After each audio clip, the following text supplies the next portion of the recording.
ആകാശവാണി. നമസ്കാരം. Digital India Aadhaar മുതൽ നിർമ്മിത ബുദ്ധി വരെ എന്ന വിഷയത്തിൽ ആകാശവാണി തിരുവനന്തപുരം പ്രാദേശിക വാർത്താ വിഭാഗം തയ്യാറാക്കിയ സ്പോട്ട്ലൈറ്റ് പരിപാടിയിലേക്ക് സ്വാഗതം.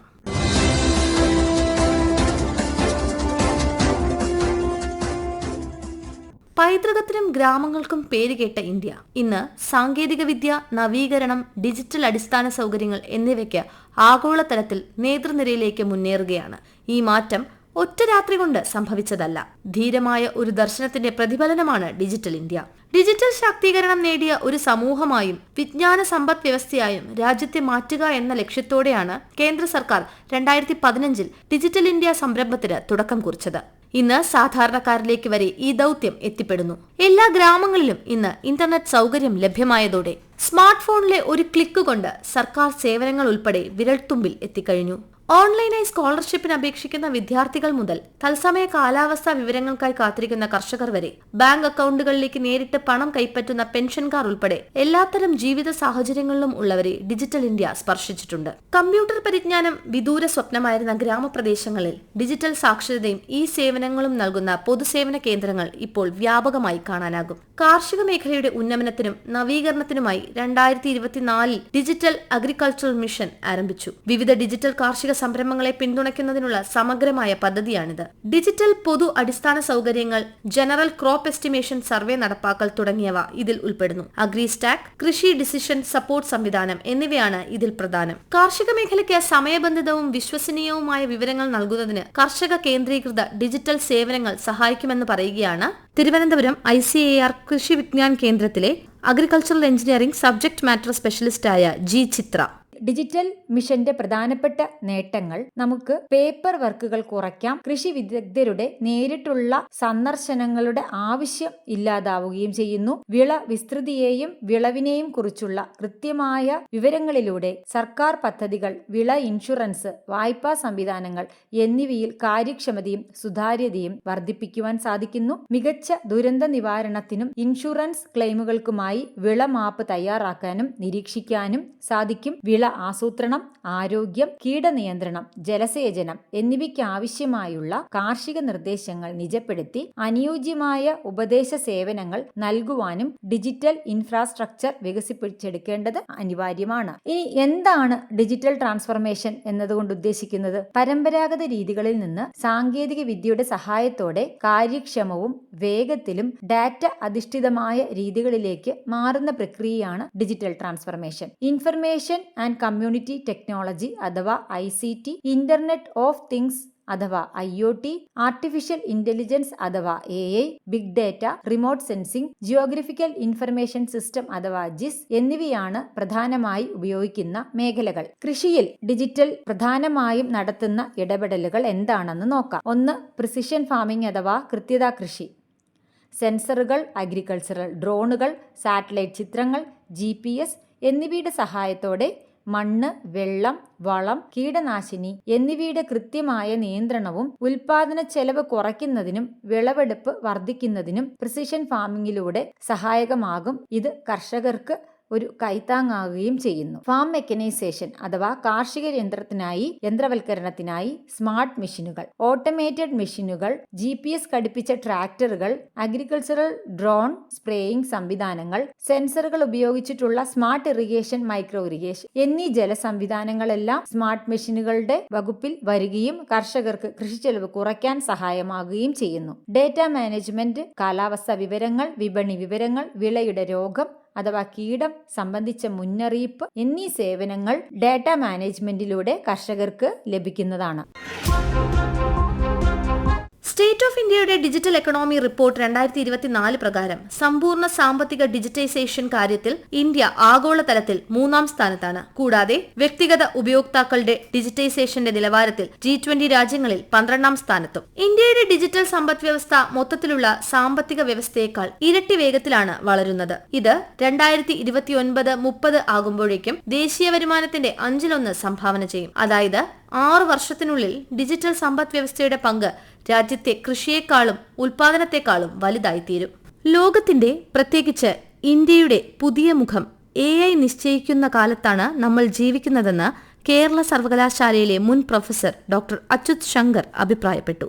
ലോകത്തിന്റെ തന്നെ നാളെ എന്നുള്ളത് ഡിജിറ്റൽ ടെക്നോളജിയുടെ പുതിയ മുഖമായ ആർട്ടിഫിഷ്യൽ ഇന്റലിജൻസ് നിശ്ചയിക്കും എന്ന് വളരെ വ്യക്തമായിരിക്കുന്ന ഒരു കാലഘട്ടമാണ് നമ്മളിന്ന് ജീവിക്കുന്നത്. സോഫ്റ്റ്വെയർ രംഗത്ത് നോക്കിയാലും ഹാർഡ്വെയർ രംഗത്ത് നോക്കിയാലും ആർട്ടിഫിഷ്യൽ ഇന്റലിജൻസ് അഥവാ നിർമ്മിത ബുദ്ധിയുടെ അത്യധികം നവീനവും വൈവിധ്യവുമാർന്ന പ്രയോഗങ്ങൾ ഉരുത്തിരിഞ്ഞുകൊണ്ടിരിക്കുകയാണ്. ഈ മാറ്റത്തിൽ നിന്ന് ഭാരതം പോലെ ഒരു രാജ്യത്തിന് തീർച്ചയായിട്ടും ഒഴിഞ്ഞിരിക്കാൻ സാധിക്കില്ല. അതിനുവേണ്ടിയുള്ള തയ്യാറെടുപ്പുകൾ നമ്മുടെ രാജ്യം നടത്തുന്നു എന്നുള്ളത് നമുക്ക് വളരെ ശുഭകരമായിട്ടുള്ള കാര്യമാണ്. നിർമ്മിത ബുദ്ധിയുടെ മുഖമുദ്രയായിട്ടുള്ള ലാർജ് ലാംഗ്വേജ് മോഡലുകൾ, ഫൗണ്ടേഷൻ മോഡലുകൾ, അത് സൃഷ്ടിക്കാനായിട്ട് നമ്മുടെ സർക്കാർ, ഭാരത സർക്കാർ അതിനുവേണ്ടി ഒരു പദ്ധതി ആവിഷ്കരിക്കുകയും 10,000 കോടിയോളം രൂപയുടെ ബൃഹത്തായ ഒരു പദ്ധതി അത്തരം മോഡലുകൾ സൃഷ്ടിക്കുന്നതിന് വേണ്ടുന്ന സഹായം കൊടുക്കാനായിട്ട് ഇന്ന് ശ്രമിച്ചു വരുന്നുണ്ട്. അതോടൊപ്പം തന്നെയാണ് ഡിജിറ്റൽ സാങ്കേതിക വിദ്യയുടെ കുതിപ്പിന്റെ പുറകിൽ ഇന്ന് നമുക്കറിയാവുന്നതുപോലെ വളരെ വലിയ ശേഷിയുള്ള ചിപ്പുകൾ പ്രവർത്തിക്കുന്നുണ്ട്. അതിന്റെ ഏറ്റവും വലിയ ഉദാഹരണമാണ് NVIDIA എന്ന് പറഞ്ഞ പ്രശസ്തമായിട്ടുള്ള ഒരു കമ്പനി. അതിന്റെ 10,000-ഓളം GPU, ഗ്രാഫിക് പ്രോസസ്സിംഗ് യൂണിറ്റ് എന്നാണ് പറയുന്നത്, കമ്പ്യൂട്ടറിന്റെ തലച്ചോറ്. അത്തരം 10,000 തലച്ചോറുകൾ ഉണ്ടെങ്കിൽ മാത്രമേ നമുക്കൊരു വലിയ ലാർജ് ലാംഗ്വേജ് മോഡൽ നമുക്ക് പ്രവർത്തിപ്പിക്കാനും ഉപയോഗിക്കാനും ഒക്കെ സാധിക്കുകയുള്ളൂ. അപ്പോൾ ആ ചിപ്പുകൾ ഇന്ന് ഉണ്ടാക്കുന്ന പ്രമുഖ കമ്പനിയുടെ ചിപ്പുകൾ നമ്മൾക്ക് ലഭ്യമാക്കാൻ തയ്യാറായാൽ മാത്രമേ നമുക്ക് ഈ രംഗത്ത് മുന്നോട്ട് കുതിക്കാൻ സാധിക്കുകയുള്ളൂ എന്ന് മനസ്സിലാക്കിയിട്ടാകണം നമ്മുടെ നാട്ടിൽ ഇന്ന് ചിപ്പുകളുടെ മാനുഫാക്ചർ അതിനുവേണ്ടിയുള്ള ഒരു ശ്രമം നമ്മുടെ രാജ്യത്ത് ആരംഭിച്ചിരിക്കുന്നു. അതും കൂടെ വരുന്നതോടുകൂടി നമുക്ക് ഈ രണ്ട് രംഗത്തും നമുക്ക് ലോകത്തിന്റെ എല്ലാ രാജ്യങ്ങളോടും കിടപിടിച്ച് നിൽക്കാൻ സാധിക്കുകയും ഒരുപക്ഷെ നമ്മുടെ നാട്ടിലെ ജനസംഖ്യയുടെ ബാഹുല്യം കാരണം നമുക്ക് ഇത്തരത്തിലുള്ള കാര്യങ്ങളിൽ ഒരു മാർക്കറ്റ് എന്ന നിലയിലും നിർമ്മിത ബുദ്ധിയുടെ പരിശീലനത്തിനുള്ള ഡേറ്റ ലഭ്യമായിട്ടുള്ള ഒരു സ്ഥലം എന്ന നിലയിലും നമുക്ക് വളരെയധികം മേൽക്കൈ ലഭിക്കാനുള്ള സാധ്യതയുണ്ട്. അതുപോലെ നമുക്ക് സുഖസൗകര്യങ്ങളുടെ കാര്യത്തിൽ ഒരു വലിയ കുതിപ്പ് മുന്നോട്ട് പോകാനായിട്ട് അപകടം പിടിച്ച പണികൾ, അതുപോലെ മാന്യമല്ലാത്ത പണികൾ, അതെല്ലാം തന്നെ ഹ്യൂമനോയിഡ് റോബോട്ടുകളെ ഉപയോഗിച്ച് ചെയ്യാനൊക്കുന്ന അവസ്ഥ വരുമ്പോൾ നമ്മുടെ സമൂഹത്തിൽ തന്നെ കുറച്ചും കൂടെ ഒരു പരിണാമം ഉണ്ടാകുകയും മനുഷ്യരുടെ ജീവിതം വളരെയധികം മെച്ചപ്പെടുകയും ചെയ്യും. ഡിജിറ്റൽ ഇന്ത്യ സംരംഭത്തെക്കുറിച്ച് പറയുമ്പോൾ ഏറ്റവും സ്വാധീനം ചെലുത്തിയ നടപടികളിൽ ഒന്നായിരുന്നു ആധാർ സംവിധാനം. ലോകത്തിലെ ഏറ്റവും വലിയ ബയോമെട്രിക് തിരിച്ചറിയൽ രേഖയായാണ് ആധാറിനെ സർക്കാർ അവതരിപ്പിച്ചത്. ഇന്ത്യയിൽ നേരിട്ടുള്ള ആനുകൂല്യ കൈമാറ്റത്തിനുള്ള അടിസ്ഥാന രേഖയായി ഇത് മാറി. അഴിമതിയും ഇടനിലക്കാരുടെ സ്വാധീനവും പ്രതിരോധിക്കാനുള്ള മികച്ച ഇടപെടലായാണ് സർക്കാർ ആധാറിനെ കാണുന്നത്. ബാങ്ക് അക്കൗണ്ടുകൾ തുറക്കുന്നത് മുതൽ സിം കാർഡ് എടുക്കുന്നത് വരെയുള്ള പ്രക്രിയകൾ ലളിതമാക്കാൻ ആധാർ സംവിധാനത്തിന് കഴിഞ്ഞതായാണ് വിലയിരുത്തൽ. വെറും തിരിച്ചറിയൽ രേഖ എന്നതിൽ നിന്ന് എല്ലാവരെയും ഉൾച്ചേർത്തുള്ള വികസന യാത്രയിലെ ആദ്യത്തെ ശിലയായി ആധാർ മാറി. രാജ്യത്ത് ഡിജിറ്റൽ പണമിടപാട് സംവിധാനത്തിലാണ് വിപ്ലവകരമായ മാറ്റം വന്നത്. യൂണിഫൈഡ് പേയ്മെന്റ് ഇന്റർഫേസ് അഥവാ UPI സംവിധാനം ആരംഭിച്ചു. പ്രതിമാസം കോടിക്കണക്കിന് UPI പണമിടപാടുകളാണ് ഇന്ന് നടക്കുന്നത്. തെരുവു കച്ചവടക്കാർ മുതൽ ചില്ലറ വ്യാപാരികൾ വരെ എല്ലാവരും QR കോഡുകൾ ഭീം, ഫോൺ പേ, ഗൂഗിൾ പേ, പേടിഎം പോലുള്ള മൊബൈൽ ആപ്ലിക്കേഷനുകളും ഉപയോഗിക്കുന്നു. വരവിന്റെ കണക്കുകൾ കൃത്യമായി സൂക്ഷിക്കാൻ UPI പേയ്മെന്റ് വഴി സാധിച്ചതായി കണ്ണൂർ ടൗണിൽ ചായക്കട നടത്തുന്ന പ്രദീപ് പറയുന്നു. എൻ്റെ പേര് പ്രദീപ്. ഞാൻ കണ്ണൂർ ചായക്കട നടത്തുന്നു. ഇന്ന് ഏത് മേഖലയിൽ പോയാലും ഇപ്പം ഗൂഗിൾ പേ ഇല്ലെങ്കിൽ ഒരു ബിസിനസ് കൊണ്ടുപോയി നടത്താൻ കഴിയില്ല. ഇപ്പം പോക്കറ്റടി അങ്ങനത്തെ ഇതൊന്നുമില്ല. ഇപ്പം ആള് പൈസ എടുത്ത് നടക്കുന്നില്ല. ഡിജി ലോക്കർ, ഉമംഗ്, ഹോസ്പിറ്റൽ, MyGov തുടങ്ങിയ സേവനങ്ങൾ ഭരണ സംവിധാനത്തെ ജനങ്ങളിലേക്ക് കൂടുതൽ അടുപ്പിക്കുന്നതാണ്. ജനന മരണ സർട്ടിഫിക്കറ്റുകൾ, ഭൂമിരേഖകൾ, ആരോഗ്യ റിപ്പോർട്ടുകൾ എല്ലാം പേപ്പർ രഹിതവും സുരക്ഷിതവും എളുപ്പത്തിൽ അതിവേഗം ലഭിക്കുന്നതുമായി മാറി. വളർച്ചയുടെ പ്രധാന ഘടകങ്ങളിൽ AI, ക്ലൗഡ് സേവനങ്ങൾ എന്നിവയുടെ ദ്രുതഗതിയിലുള്ള സ്വീകാര്യത തുടങ്ങിയവ ഉൾപ്പെടുന്നു. ബഹുരാഷ്ട്ര കോർപ്പറേഷനുകൾ അവരുടെ മാതൃസ്ഥാപനങ്ങൾക്ക് ഗവേഷണ വികസനം, IT പിന്തുണ, ബിസിനസ് പ്രോസസ് മാനേജ്മെന്റ് എന്നിവയുൾപ്പെടെ വിവിധ സേവനങ്ങൾ നൽകുന്നതിനായി സ്ഥാപിച്ച ഓഫ്ഷോർ കേന്ദ്രങ്ങളാണ് GCCകൾ. ലോകത്തിലെ GCCകളുടെ 55% ഇന്ത്യയിലാണ്. AI കേന്ദ്രീകൃത സ്റ്റാർട്ടപ്പുകൾ ഉൾപ്പെടെ നിരവധിയായി രൂപപ്പെടുന്നത് ഈ മേഖലയ്ക്ക് കേന്ദ്ര സർക്കാർ നൽകുന്ന പിന്തുണയുടെയും വർദ്ധിച്ചുവരുന്ന നിക്ഷേപങ്ങളുടെയും ഉദാഹരണമാണ്. AIയുടെയും ഡിജിറ്റൽ സാങ്കേതിക വിദ്യയുടെയും സഹായത്തോടെ ഒരു പുതിയ ആശയം രൂപപ്പെടുത്താനും അതിനെ വികസിപ്പിക്കാനും ചുരുങ്ങിയ സമയത്തിൽ സാധിക്കുമെന്ന് പറയുകയാണ് NCERTയുടെ ദേശീയ പുരസ്കാര ജേതാവും കോഴിക്കോട് ഗവൺമെന്റ് സൈബർ പാർക്കിലെ ഇലൂസിയ ലാബിന്റെ സ്ഥാപകനുമായ P. നൌഫൽ. ശരിക്കും ആർട്ടിഫിഷ്യൽ ഇന്റലിജൻസ് കൊണ്ട് നമുക്ക് ഒരുപാട് ഗ്രോത്ത് ഉണ്ടാക്കാൻ പറ്റിയിട്ടുണ്ട്. കാരണം എന്താണെന്ന് വെച്ചാൽ ഇപ്പം നമ്മൾ ഏത് രീതിയിൽ നോക്കുകയാണെന്നുണ്ടെങ്കിൽ നമുക്കൊരു മാർക്കറ്റ് റിസർച്ച് നടത്തണമെന്നുണ്ടെങ്കിൽ നമ്മൾ ശരിക്കും ഒരു 3 to 6 months എടുക്കുന്ന സാധനങ്ങൾ നമുക്ക് വിത്തിൻ മിനിറ്റ്സ് നമുക്കത് ക്രിയേറ്റ് ചെയ്തിട്ട് നമുക്ക് ഏത് മാർക്കറ്റിൽ എങ്ങനെ നമുക്ക് വർക്കൗട്ട് ചെയ്യണം, അതേപോലെ തന്നെ നമ്മളെ കോമ്പറ്റേറ്റേഴ്സ് ആരൊക്കെയാണ്, അപ്പോൾ അതിനെ ഫൈൻഡ് ഔട്ട് ചെയ്യണമെന്നുണ്ടെങ്കിൽ അതിനകത്ത് വളരെ ഈസി ആയിട്ട് ചെയ്യാൻ വേണ്ടിയിട്ട്, അപ്പോൾ അതേപോലെ ടെസ്റ്റ് ചെയ്യാൻ വേണ്ടി നമ്മളൊരു പ്രോഡക്റ്റ് ഡെവലപ്പ് ചെയ്തിട്ടുണ്ട്. ടെസ്റ്റിങ്ങിനൊക്കെ വേണ്ടിയിട്ട് നമ്മളിത് പല രീതിയിൽ യൂട്ടിലൈസ് ചെയ്തിട്ടുണ്ട്. പിന്നെ ഡെവലപ്മെന്റ് സമയത്ത് നമുക്ക് ഉണ്ടാകുന്ന എറേഴ്സിനെ ഫൈൻ ട്യൂൺ ചെയ്തെടുക്കാനും അത് കറക്റ്റ് ചെയ്യാനൊക്കെ വേണ്ടിയിട്ട് നമ്മൾ ഒരുപാട് AI ടൂൾസ് യൂസ് ചെയ്തിട്ടുണ്ടായിരുന്നു. പിന്നെ പുതിയ ഐഡിയാസ് ക്രിയേറ്റ് ചെയ്യാൻ വേണ്ടി ചിലപ്പോൾ പുതിയ മാർക്കറ്റുകൾ എക്സ്പ്ലോർ ചെയ്യുക, അങ്ങനെ തുടങ്ങിയ ഒരുപാട് കാര്യങ്ങൾ ഇപ്പോൾ ഇതിനകത്ത് ആഫ്റ്റർ 10 years അല്ലെങ്കിൽ 5 years what will happen to the industry എന്നുള്ളതൊക്കെ നമുക്ക് ശരിക്കും പറഞ്ഞാൽ നമുക്ക് ഒരുപാട് ടൈം എടുത്തിട്ട് നമ്മൾ ചിലപ്പോൾ മനസ്സിലാക്കേണ്ട കുറേ കാര്യങ്ങളുണ്ട്. അപ്പോൾ അത് ബേസ്ഡ് ഓൺ ദ ഹിസ്റ്ററി ചിലപ്പോൾ ഒരു ലാസ്റ്റ് ഒരു 10 to 15 yearsന്റെ ഹിസ്റ്ററിയും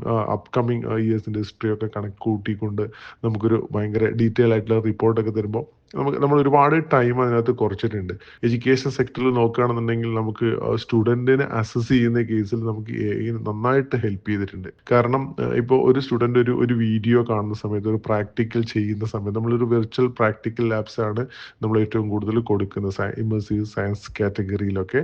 അപ്പോൾ അതിനകത്ത് ഒരു കുട്ടി ഒരു പ്രാക്ടിക്കൽസ് ചെയ്യുന്ന സമയത്ത് ആ കുട്ടിക്ക് അത് മനസ്സിലായിട്ടില്ല എന്നുണ്ടെങ്കിൽ അവരെ മനസ്സിലാവുന്ന രീതിയിലേക്ക് അതിനെ ഗൈഡ് ചെയ്യാൻ വേണ്ടിയിട്ട് ഒരു 1-to-1 മെന്റർഷിപ്പ് കൊടുക്കാൻ ശരിക്കും AIന്റെ ഒരു അസസ്മെന്റ് നമ്മളെ ഭയങ്കര ഹെൽപ്ഫുൾ ആയിട്ട് നമുക്ക് തോന്നിയിട്ടുണ്ട്. നമുക്ക് ഗൈഡ് ചെയ്ത് കൊടുക്കാനും സപ്പോർട്ട് ചെയ്യാനൊക്കെ ശരിക്കും ഇൻഡിവിജ്വൽ ഓരോ സ്റ്റുഡൻറ്റിനും ഉള്ള ഗ്രോത്ത് നമുക്ക് അവരെ പ്യുവർലി മനസ്സിലാക്കിക്കൊണ്ട് എല്ലാ വിദ്യാർത്ഥികൾക്കും നല്ലൊരു എഡ്യൂക്കേഷൻ സിസ്റ്റം കൊണ്ടുവരാനൊക്കെ നമുക്ക് ഇതിലൂടെ സഹായിച്ചിട്ടുണ്ട്. കാരണം അത് AI വന്നതുകൊണ്ട് മാത്രം നമുക്ക് കിട്ടിയിട്ടുള്ള ഒരുപാട് സൗകര്യങ്ങളാണ്.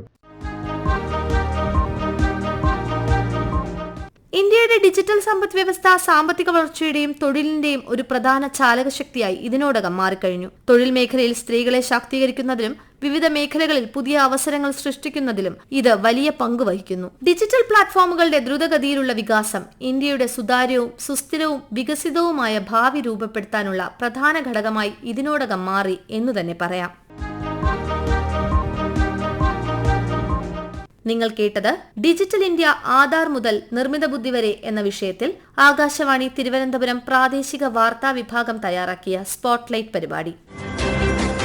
ഏകോപനം ലെമി ജി നായർ. തയ്യാറാക്കി അവതരിപ്പിച്ചത് പാർവതി വിജയൻ.